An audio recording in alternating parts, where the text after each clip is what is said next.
From a South Africa perspective, we are very well positioned through our energy resources in terms of both solar radiation and onshore wind, our massive coastline and the ability to desalinate water for hydrogen production, our proximity to both the European and Asian markets, places like the Northern Cape, which are significant land masses. When we speak to audiences, we say, the Northern Cape is roughly the size of Germany, but with 1.3 million people, and no competition for land use with other uses like agriculture.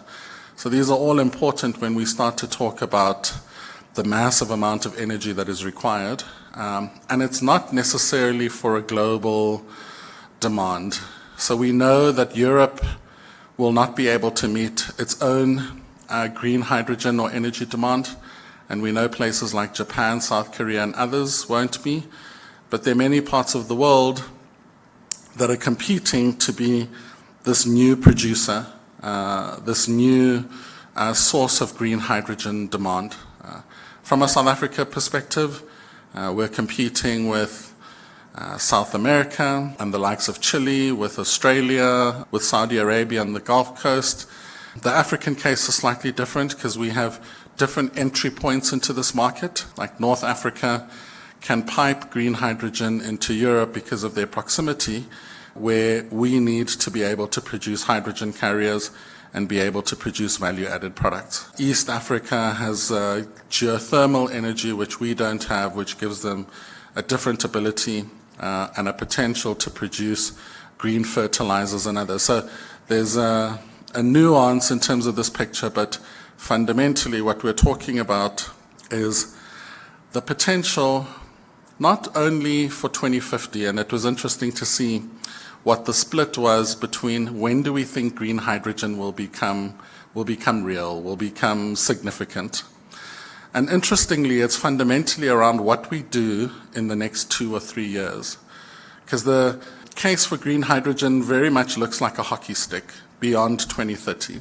So you're expecting some element of demand to be met. It's premium demand, which you need to be able to overcome some of the challenges that you have in terms of the green hydrogen business case. Where is your demand? Can they give you long-term security, long-term offtakes, such that you can build multi-billion rand infrastructure to be able to meet it, while there's an expectation that technology prices will come down over time as we sort of massify this industry. So it's not an easy story to be able to put a business case around this together, while also understanding that the large-scale, gigawatt-scale projects that we are looking at that are export-focused in the short term need to be able to raise somewhere between $5 to $10 billion of capital.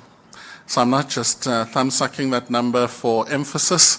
I'm using Sasol's Boegoebaai project phase 1 as an example. If you look at the Kucha project, it talks to similar figures. If you look at the Hyphen project in Namibia, which is their flagship project, you're looking at similar figures. So there's an abundance of projects that have been announced, but it will be interesting to see how many of those actually reach financial close and elements of development. But a study was done by McKinsey which says South Africa has the potential to produce 4 to 8 million tons of green hydrogen by 2050.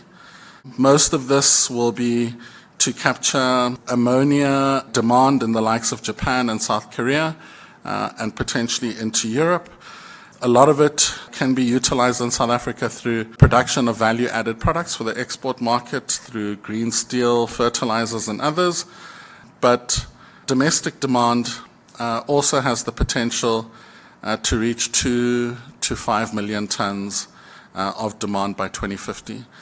So 2050 is a long way away, but in order to reach that potential, you have to demonstrate our ability as a credible supply market to the rest of the world in the short term. Because those that develop this large-scale capacity will have a significant running head start on those that try and enter the market once it's a bit more developed. So there's a case around what South Africa needs to do within the next 3 to 5 years to be able to capture this potential. And it looks something like this. So we need to be able to develop 3 to 5 gigawatts of electrolyzer capacity. So that would take a Sasol project plus 1 or 2 others. And I'm not saying necessarily Sasol project is the one to go, but I'm just talking about the scale of what we're talking about. We need that to be supported by a massive amount of renewable energy, because that's fundamentally how you make green hydrogen, splitting water through an electrolyzer process using large amounts of renewable energy. So that would require 6 to 10 gigawatts of renewable energy.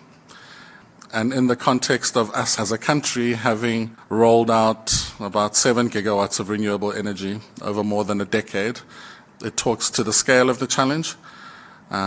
We've been working as government to secure, through our bilateral relationships, offtake agreements with the likes of Japan, Germany, and others, and have concluded some MOUs within the last year for some of these markets, working towards these. What does this mean from an energy perspective in South Africa? And fundamentally, what green hydrogen offers is an alternative business case for the development of downstream and upstream infrastructure. So Buchoba is an interesting example. It's been a project that the Northern Cape has wanted to develop since before the dawn of democracy. They had worked on this project for many years, but the green hydrogen element was able to strengthen the business case for that port and rail project, though it's fundamentally a dry bulk project, to be able to improve the business case such that Transnet was able to go out last year for a request for qualification process.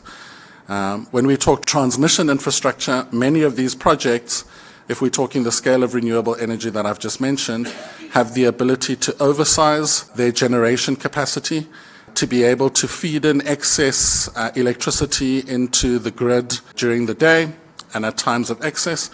And fundamentally what they're trying to do is maximize time on their electrolyzer, because it's an expensive part of the capital outlay, and the ability to draw down on the grid at times of lower demand. So that would require the build of additional transmission infrastructure. I won't speak to the massive amount of transmission infrastructure we need to build anyway for renewable energy, but it speaks to this potential to have an alternative business case. It also speaks to the importance of our ability to access markets and what they demand in terms of how they certify green energy. So through Repower Europe, Europe is aiming to produce 10 million tons of green hydrogen on the continent and to import 10 million tons of green hydrogen from friendly neighbors, of which they consider us one. So some of those numbers that I was talking about from export are not, those were 2050 numbers. This is a target set by the EU by 2030.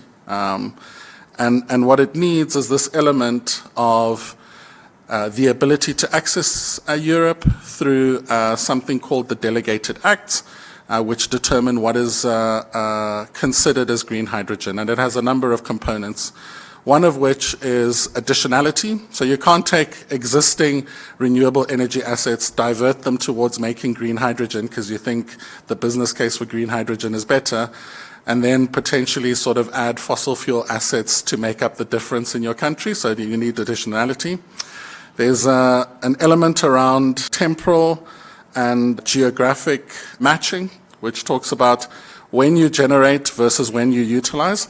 And that element speaks to whether or not we could use our grid as an element of energy storage. And then whether hydrogen is something that's important for the broader story.